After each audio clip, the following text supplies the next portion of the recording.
What is the infield fly rule? In this video, we'll talk about what the rule is, what the umpire's responsibility is, and as well as why it's important for the game of baseball to have a rule like the infield fly rule. This rule is important because it prevents the defense from making cheap double plays. What I mean by this is that if you have a pop-up in the infield, the infielders can't simply drop it and make a force out at two bases because the runners didn't advance. The runners wouldn't have advanced because they would have assumed the infielder would have caught it. This is why you have something like the infield fly rule. First, let's talk about the preconditions. What situation is the infield fly rule in effect? The infield fly rule is in effect when there is less than 2 outs and there are runners on first and second at least.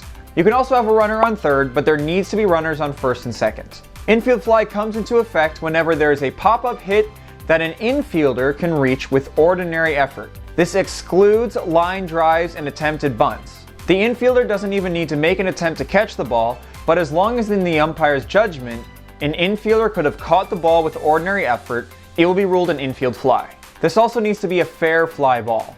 If it's close to the first or third base line, then what the umpire will do is signal that it's infield fly if fair.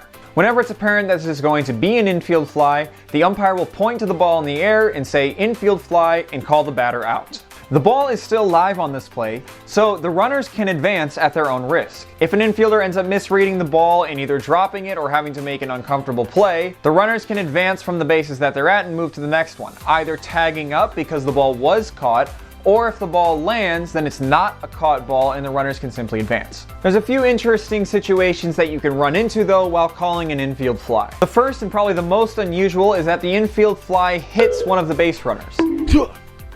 If the base runner is standing on their base when he's hit with an infield fly, the ball is called dead and the runner is not out. This is different than other live balls where even if a runner is standing on a base and they are hit with a batted ball, they will be called out. However, with an infield fly, it's simply a dead ball and they're still safe. However, if the base runner is not standing on the bag when they are hit with the ball, they are called out and the batter is called out. The other interesting situation is that you can have an outfielder technically catch an infield fly. And you may be wondering, how does that work? Well, the rule says that the fly ball needs to be caught with ordinary effort by an infielder. However, if the infielder is called off by an outfielder, but he still could have reached the ball with ordinary effort, then technically it's still an infield fly, even if the outfielder is the one who makes the catch. You don't call the infield fly based on the outfielder, it's still an infielder that needs to be able to reach the ball. However, the infielder may defer the play over to the outfielder to make the catch and field the ball. The most important things when you're calling infield fly is that you're aware of the situation. Infield fly calls are made a lot easier if the umpire knows I'm in a situation where infield fly could be called. If a pop-up is hit in the infield, I'm going to call infield fly and call the batter out. If the umpire does not know that before the play, as soon as a ball goes up in the infield, they have to look around, make sure how many runners they have, also tally up how many outs they have, and now they've established that they're in a situation where infield fly is in effect, rather than before the play.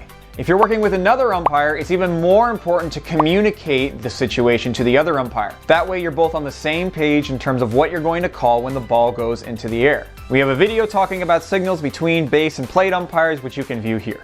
When you don't properly communicate or are not aware of the situation before the play, this can lead to all sorts of confusion and most likely you're going to have an upset player or coach. Always be aware of the situation, always be ready to communicate with your partner in order to make a good call.